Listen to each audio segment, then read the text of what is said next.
Актуелниот градоначалник на општина Илинден и кандидат за следен мандат од редовите на ВМРО-ДПМН Александар Ѓоргиевски вети изградба на нова детска градинка во Илинден. Инвестициите во градинките не се само инвестиции во објекти, туку во иднината на нашите најмили, изјави Ѓоргиевски. Во секое семејство, во секое дете покажавме дека посветеноста, визијата и континуираната работа создаваат современи, функционални и топли простори во кои децата растат безбедно и среќно. Затоа ќе изградиме нова детска градинка со цел да им помогнеме на семејствата да добијат поголема достапност на квалитетна предучилишна грижа. Современи и безбедни простори за згрижување и развој на дечињата, истакна актуелниот градоначалник на општина Илинден. Градоначалникот на општина Бутел Дарко Костовски информираше дека денеска во просториите на општината, заедно со министерот за здравство Азир Алиу, ја информираат македонската јавност дека ја започнуваат тендерската постапка за изградба на нова модерна поликлиника.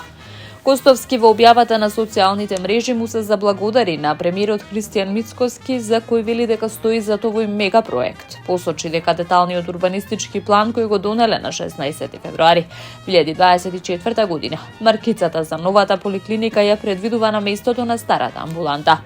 Со изградба започнуваме наскоро, со цело срце го чекам денот кога ќе удриме камен темелник на новата поликлиника. Историски чекори за нашата општина, најави Костовски. Кандидатот за градоначалник на општина Центар Горан Герасимовски денеска најави дека во новиот мандат почнува изградбата на нова современа детска градинка во непосредна близина на клиничкиот центар Мајка Тереза. Тој истакнува дека планираната градинка ќе биде модерен и функционален објект изграден според највисоки стандарди за безбедност и квалитет, со капацитет до 100 деца. Градиме нова современа градинка во непосредна близина на клиничкиот центар, каде што ќе може да се згрижат 100 деца.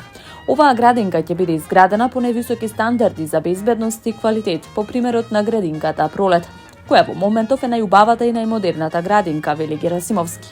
Со отворање на новата градинка создаваме нови можности за вработување за околу 25 воспитувачи, негователи, стручни соработници и помошен персонал, истакнува Герасимовски.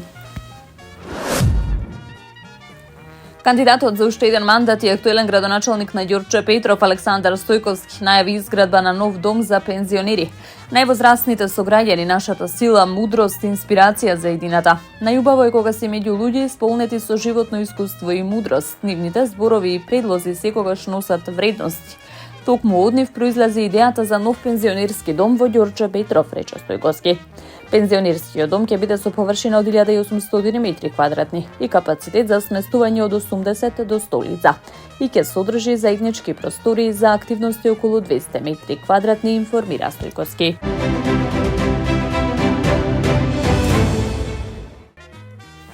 Независниот синдикат при јавното предпријатие Паркови и Зеленило Скопје најави протест поради неисполнети обврски кон вработените.